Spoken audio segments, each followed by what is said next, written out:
Top quality और consistent performance के लिए सिर्फ सिल्वर पंप्स। टॉप क्वालिटी और कंसिस्टेंट परफॉर्मेंस के लिए सिर्फ सिल्वर पंप्स, नाम याद रखना।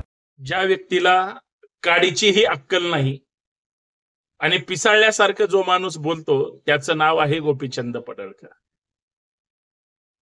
फडणवीसांचे तळवे चाटण्यासाठी हा माणूस कुठल्याही थराला जाऊन बोलतो। एवढ्या ब्राह्मणांचा पुळका असेल तर याच पडळकरांनी त्या ब्राह्मण महासंघाचा अध्यक्ष व्हावं, स्वतःच्या जातीचा त्याग करावा। पडळकरांना माझा थेट सवाल आहे, पडळकरांना माझा थेट सवाल आहे की एवढा तुम्हाला ब्राह्मणांचा पुळका येतो आणि तुम्ही संभाजी ब्रिगेडवर आक्षेप घेताय की सतत ब्राह्मणांना शिव्या देतात, टार्गेट करतात।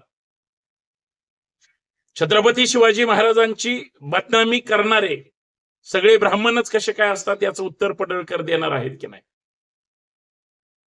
आणि इतिहासामध्ये आम्ही काय नवीन शोध लावले? इतिहासामध्ये संशोधन केल्याशिवाय काही मिळत नाही। आणि जो खरा इतिहास आहे पडळकर, तुम्ही आम्हीच काय, कुणीच इतिहास लपवू शकत नाही। पण खोटा इतिहास आजपर्यंत ज्यांनी सांगितलाय, मांडलाय, बदनाम केलाय, पडळकर तुमचा सुद्धा इतिहास पुसण्याचं काम त्याच लोकांनी केलंय। त्यांचा एवढा पुळका तुम्हाला यायचं कारण काय? इतिहास घडवलाय मावळ्यांनी, पडळकर लक्षात घ्या, मेंदूचा वापर करा। इतिहास घडवलाय मावळ्यांनी, तो लिहिला नाही। लिहिला मनुवादी कावळ्यांनी, तो सोयीचा लिहिलाय, म्हणून तुमच्यासारखी माणसं त्यांची चाकरी करतात, लक्षात ठेवा।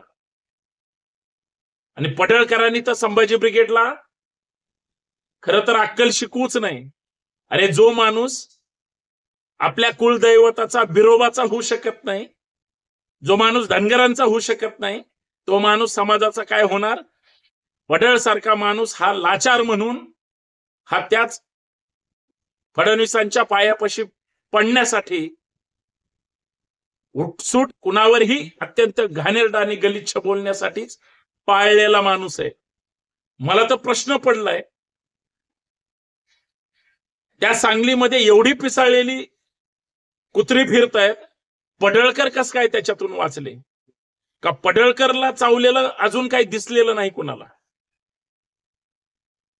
कारण नाही त्यांना चावतात, मग हे कसं काय वाचतायत? कारण हे पिसाळल्यासारखं काहीही बरळतायत। आणि काय शरद पवारचा आणि संभाजी ब्रिगेडचा संबंध आहे?